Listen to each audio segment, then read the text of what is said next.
കാഴ്ചകളിലേക്ക് ഏവർക്കും സ്വാഗതം. ഒരുപാട് വിശേഷങ്ങളും രസകരമായ കാഴ്ചകളും ഒക്കെയുണ്ട് ഇന്നത്തെ കാണാ കാഴ്ചയിൽ. ജപ്പാനിൽ നിന്നൊരു കാഴ്ചയാകാം ആദ്യം.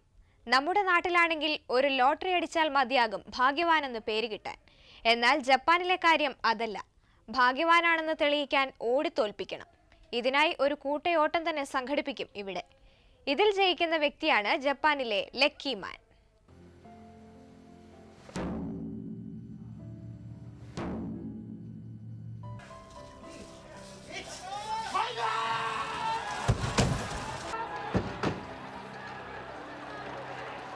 പുതുവർഷാഘോഷത്തോടനുബന്ധിച്ച ജപ്പാൻകാരുടെ പ്രധാന ചടങ്ങാണ് ആ വർഷത്തിന്റെ ഭാഗ്യവാനെ തിരഞ്ഞെടുക്കുക എന്നത്.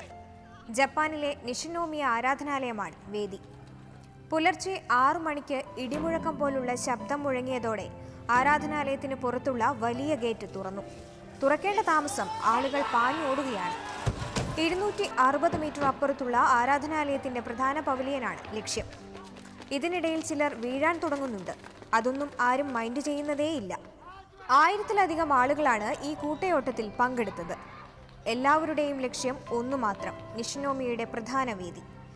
ഈ വർഷത്തെ ലക്കി മാൻ എത്തിക്കഴിഞ്ഞു. സെയ്ക്കി കിയോദ ബിരുദ വിദ്യാർത്ഥിയാണ് 19-കാരനായ സെയ്ക്കി. വിജയിയായ സെയ്ക്കിയെ ആർപ്പു വിളികളോടെയാണ് കാണികൾ സ്വീകരിച്ചത്.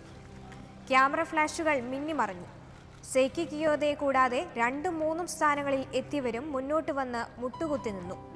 അപ്പോഴും കാണികൾക്കിടയിൽ നിന്ന് ആർപ്പുവിളികൾ ഉയർന്നുകൊണ്ടേയിരുന്നു. ഇനി വിജയികൾക്കുള്ള സമ്മാനദാനമാണ്. ജപ്പാൻകാർ സെയ്ക്ക് എന്ന് വിളിക്കുന്ന റൈസ് വൈനാണ് ഇവർക്കുള്ള സമ്മാനം. റൈസ് വൈൻ പരസ്പരം പങ്കുവയ്ക്കുന്നതോടെ ചടങ്ങുകൾക്ക് സമാപനമായി. ചുറ്റുമുള്ളവർക്ക് എപ്പോഴും സന്തോഷം പകരാൻ കഴിയണമെന്നാണ് ലക്കിയസ്റ്റ് മാനായ സെയ്ക്കി കിയോദയുടെ ആഗ്രഹം.